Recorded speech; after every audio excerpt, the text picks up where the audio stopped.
Coming to paperback and e-readers, Esteem Horror in the Hamptons. The aspiring angel tries to escape a house of horrors in this all-new Esteem series adventure.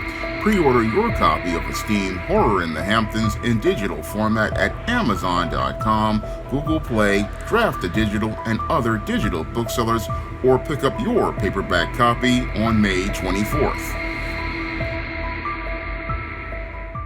Now available in paperback and e-readers, John Haynes' Illuminati. A man who rules the world takes on the head of the global elite in this all-new action-packed John Haynes series adventure. Get your copy of John Haynes' Illuminati in paperback and e-readers at Amazon.com and online booksellers everywhere.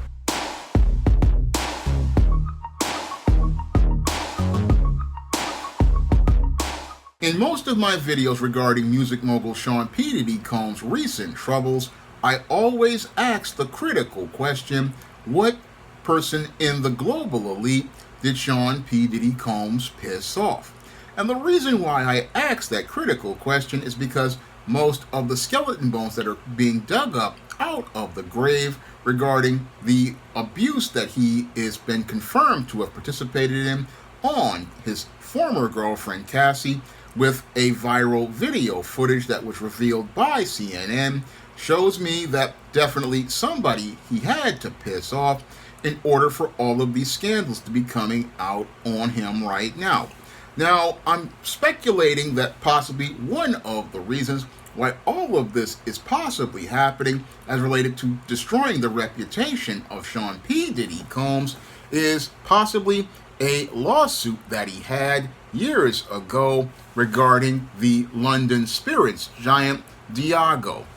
Now, this lawsuit basically came as a result of Sean P. Diddy Combs filing a lawsuit against Diageo, the London spirits company, and he filed this lawsuit because he felt like his Diageo wasn't really making promised investments in his brand of alcohol known as Ciroc.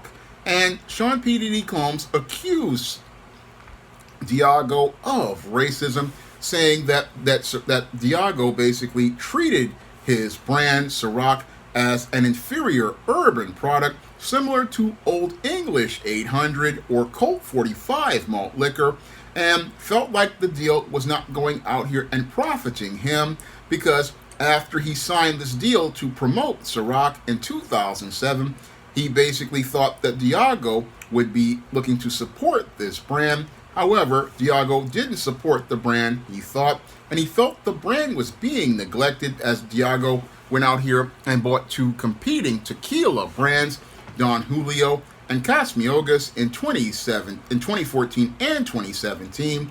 And with Diageo owning over 200 alcohol brands, such as Guinness and Tanqueray, Diddy felt like he wasn't being made a priority, and this is why he accused Diageo, the London-based spirits company, of racism. And after accusing it of racism, he said that Diageo leadership told him that race was one of the reasons why they had limited distribution of Ciroc. And as they had this issue, this lawsuit was filed, and as this lawsuit was filed, eventually the company that Diageo signed and settled a lawsuit with Diddy as related to the situation.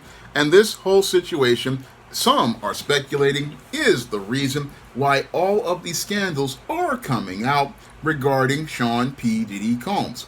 Now, when I take a critical look of Sean P. Diddy Combs' lawsuit against the London-based spirits giant Diageo, it basically mirrors the whole situation that Bill Cosby had when he was looking to work with partners towards buying NBC. Now, when Bill Cosby wanted to buy NBC, many in the system of white supremacy got upset about this black man looking to go out and build actual economic wealth, and they were also upset about him looking to control the image of foundational black Americans. And because they were upset about this black man looking to build wealth inside of the black community, this is why many held a grudge against Bill Cosby, and there were some that speculate that this was part of the campaign designed to tarnish the reputation of Bill Cosby as related to making allegations come out regarding him allegedly participating in sexual violence against women, and this whole campaign being launched with comedian Hannibal Buress making these allegations early on. Now, this is where it basically mirrors the situation of Sean P. Diddy Combs.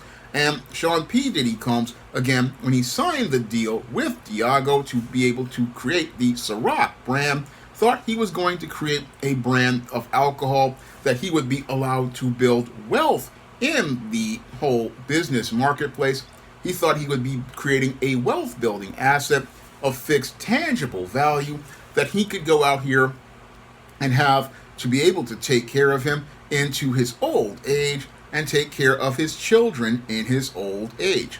And some are speculating that because he filed this lawsuit as related to racism regarding this case, that this is the reason why the people who are a part of the entire global elite basically went out here and got pissed off, and him looking to go out here and build a wealth building asset is the reason why all of these people are pissed off right now and want to destroy Diddy, because he had the audacity to build wealth in their system and pass wealth on to the next generation. Now, this is what some are speculating as related to P. Diddy Combs. Some are speculating that because he wanted to build wealth, this is possibly why they wanted to take him out, and possibly that could be a reason, because when it comes to the system of white supremacy, they don't mind if a black man is rich, but they got a real problem when a black man looks to build wealth. Now, white supremacy doesn't mind having a rich black person, because a rich black person isn't a threat. No, a person like an entertainer like a P. Diddy Combs is no threat to their economic system, because he's wedded to the system of white supremacy. But when a person starts to build wealth, that's when they're looking to take power in that system. And that's where the white supremacist starts to have a problem, because this person is looking to gain actual economic and political power in the system of white supremacy. And that position is reserved for white men, not for black men. Now, I am no supporter of Sean P. Diddy Combs, but I know about how these subtle politics transpires around black people. And when it comes to that whole system, they don't mind a black person being rich, because a rich person will go out here and be a consumer, be somebody who goes out here and buys things and presents a high image of in the quest for social currency. They don't mind if a black man goes out here and is buying expensive cars, expensive mansions. They know that this stuff, again, is not going to build actual wealth in the long term. They know that after a generation or so, it will be gone, and they will be allowed to continue maintaining their power. This is why they were so upset about Bill Cosby, because Bill Cosby was looking to build a lasting legacy as related to black entertainment. He was looking to change the image of black people, and he did so for a generation until the white supremacists came along and started introducing the NWA and the Hood movies. This is what he was doing overall, and he was looking to cement that legacy by buying NBC, creating a black-owned television major network where the black image would be under the control of a black man. And when it comes to the black man having economic power, that's where the white supremacist has a problem. The white supremacist has a problem because if the black man has economic power, that means he can leverage power, and they don't mind, again, the black man being rich. But if that black man looks to gain wealth, that's where the white supremacist has a problem, like they did with Bill Cosby, like they did with Michael Jackson when he was alive, because Michael Jackson himself also looked to build wealth as related to buying music catalogs and looking to control wealth for an extended period of time. It's when the black man starts looking to buy fixed tangible assets that have value that the white supremacist has an issue, because that black man is looking to gain power. And that's basically where Diddy possibly wound up being bigger than his draws as a black bootlick, because Diddy really wasn't about empowering black people. No, Diddy was about enriching himself as an individual, and looking to, again, step on the corpses of black people with all of the music he produced. With all the music that Diddy produced, he was looking to step on the corpses of black people in order to make his wealth.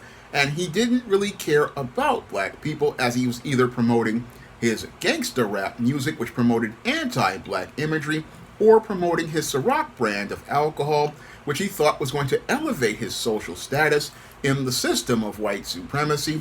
Diddy thought that Ciroc would be a high-status brand with this company, Diageo, but when he found out that his brand of alcohol was basically going to be treated the same way that companies treated Colt 45 malt liquor or Old English 800, that's when Diddy got incensed, because he found out that at that point he wasn't going to be considered a priority by the system of white supremacy. No, he was basically considered a novelty to them, and he could have continued going on being rich, but when he went to go and challenge the system of white supremacy, as related to his position, this is where I believe that, as related to those who speculate on this theory, he pissed off somebody in the global elite, because he didn't know his place in the system of white supremacy.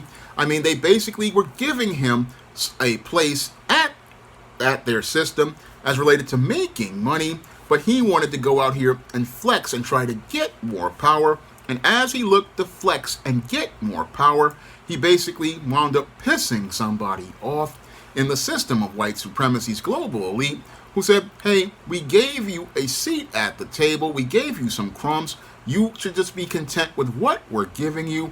He wasn't content with that, and I believe it was that lawsuit that possibly could have been the thing that could have triggered a lot of these guys to get upset with him, because this lawsuit, again, basically came a couple of years ago, and again, it came a couple of years ago, and once it came out, it basically was the thing that could have triggered all of these scandals of the white supremacists who saw a black man who, again, rose to be a mogul in their system by making compromises with it.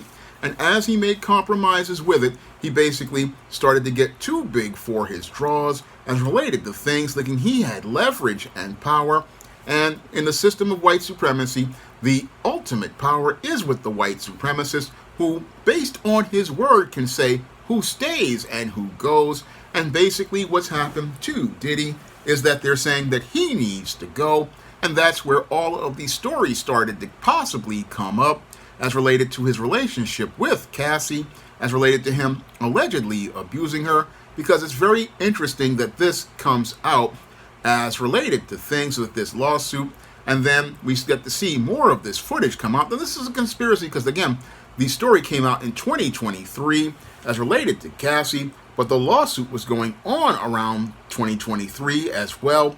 So that's where some are speculating that this whole situation happened, because after he filed this lawsuit against Diageo, all of this stuff about Cassie comes out. And again, it looks like the system of white supremacy is treating Diddy no different than Cosby. But unlike Cosby, who was out looking to help black people, Diddy wasn't doing anything for black people, and he didn't care about any black person out here, whether it be the bootlegs who worked with him on that music that was destroying black people. I mean, look at the stories of guys like G. Depp and Shine, who basically were turned out by Diddy. I mean, Shine did 10 years in prison as related to an alleged incident that Diddy and J-Lo were in, and many of the people Diddy, again, stepped on. He was looking to get ahead in the system of white supremacy, and they basically treated him like the ultimate ninja in this whole situation. And they treated him like a ninja because they said Ciroc basically was Colt 45 to them, because they owned over 200 brands of liquors that they looked to build wealth on. And they basically now own all of Ciroc vodka and basically own all of it now. They no longer need any partnership with Diddy. And again, taking him out of the whole wealth base. And again, he wound up getting kicked out of the wealth base because he looked to challenge the system of white supremacy, because they don't mind you being a rich Negro. No, they don't mind you being rich. But if you start talking about building wealth and looking to gain power through wealth. This is where the white supremacist has a problem with the black man, and that's basically what happened here with Diddy. As related to things, he looked to try to push the envelope, and as he looked to push the envelope to be wealthy, this is where white supremacy looked to possibly take him out as related to this whole situation. But this whole situation is not one that, again, benefits black people, because Diddy didn't have clean hands. Cassie possibly didn't have clean hands. Nobody had clean hands, because this is just people who were in the system of white supremacy, again, looking to, again, gain their own power without looking to empower us. And what's happening to Diddy is they're white, and they say so, and they say this black man is too big for his skid mark jockey draws, and since he's too big for his skid mark jockey draws, they're going to go out here and take him off the board of chess in this rigged game, and they're making it game over for Diddy, and they're making it game over for Diddy because Diddy didn't understand that in the system of white supremacy, yes, they'll allow a black man to be rich if he's a bootlick, but that money comes at the cost of compromise. I talk about this in depth in my novel, The Temptation of John Haynes, in that, yes, the white supremacist will give you money, but he doesn't want you to use that money to empower yourself. He doesn't mind if you go out here and blow your money on Rolls Royces, diamonds, and all of that foolishness, and expensive sneakers. He doesn't even mind if you own businesses that destroy black people, like Ciroc vodka. He doesn't mind if you own any of these things. No, he could care less about that, because it's all about solidifying power in white hands and keeping black people at the bottom of the world. And yes, they'll let a bootlick like a Sean P. Diddy Combs rise in their system to even make $1 billion, but that $1 billion is about being rich, not about wealth, and that's where Diddy got it twisted. He thought he could play the same game as the white supremacist and win by playing by his own rules, but you can't play by the rules of the white supremacist, because with him, he changes the rules to fit whatever he wants, and that's what happened to Diddy here. He thought he could play this game and win, not understanding it was rigged for him to lose from minute one. And it was rigged for him to lose from minute one, because the minute he decided to sit down to play this game with the white supremacist was the day he was going to lose this whole game of life. And that's why they basically destroyed him as related to being a black man, as a mogul, because when he started to go out here and look to try to go out here and make a place for him at the table, they basically decided to escort him out of the room. And that's what they're doing right now by yanking the rug out from under him and sending him out of the whole citadel of white supremacy in the most ignominious and humiliating fashion. What they want to do is, again, make an example out of P. Diddy Combs for all the black bootlicks out here. Make an example out of him of how you don't challenge the system of white supremacy. If you make compromises with it, you take your riches and you just patiently wait for the moment where they look to humiliate you, because like Eddie Griffin said, they never let you leave clean, but you were never clean if you ever went to that table. No, Diddy never had clean hands. His hands were always dirty. And the whole thing is with Diddy, since his hands were dirty, he's reaping what he sowed, later than what he sowed, greater than what he sowed. And what's happening to Diddy right now is the bitter harvest that happens to black people who have the just stupidity to go out here and make a compromise with the devils of white supremacy and make the mistake of believing that they can put fire in their bosom and not get burned. Now, if you want to learn more about how guys can wind up basically losing their soul, or on a quest to be on the road to losing their soul, you can pick up my book, The Temptation of John Haynes, on Amazon.com in paperback and Kindle format. And in that novel, I go in depth on what happens to a black man who is on this, who gets caught up in the temptations by the devil, and the whole thing that the devil wants to do in compromising a person as related to the whole situation of riches in this world and their eternal soul. And that book, again, will show you in depth everything that is going on with Diddy right now, and why you have to be aware of the system of white supremacy and its efforts to destroy black people, and when it comes to rich black people, how they have to watch where they're going. Now, I further explore this in the books The Man Who Rules the World and the John Haynes series books, and all of them are on Amazon.com as well. And you can also pick up many of the other books in the SJS Direct universe on Amazon.com and other online booksellers like Draft the Digital, Google Play, Barnes & Noble. You can also find them at big box retailers like Walmart and Target. And if you'd like to see me make more videos like this, you can drop a donation to the Patreon, the PayPal, or the Cash App by clicking the links in the description box. That's all I have to say for this video. You can comment, rate, and subscribe. Now available in paperback and e-readers, The Temptation of John Haynes. Give in to temptation and pick up this action-packed African-American paranormal romance. Get The Temptation of John Haynes in paperback and e-readers today. Now available in paperback and e-readers, Isis, Dark Incubus. The goddess next door gets enthralled in a romantic entanglement with an evil incubus in this all-new Isis series adventure. Get your copy of Isis, Dark Incubus in paperback and e-readers today. Support Black-owned and Black-operated digital broadcast media. www.niceradionetwork.com. Nice Radio Network, broadcasting 24 hours a day, 7 days a week.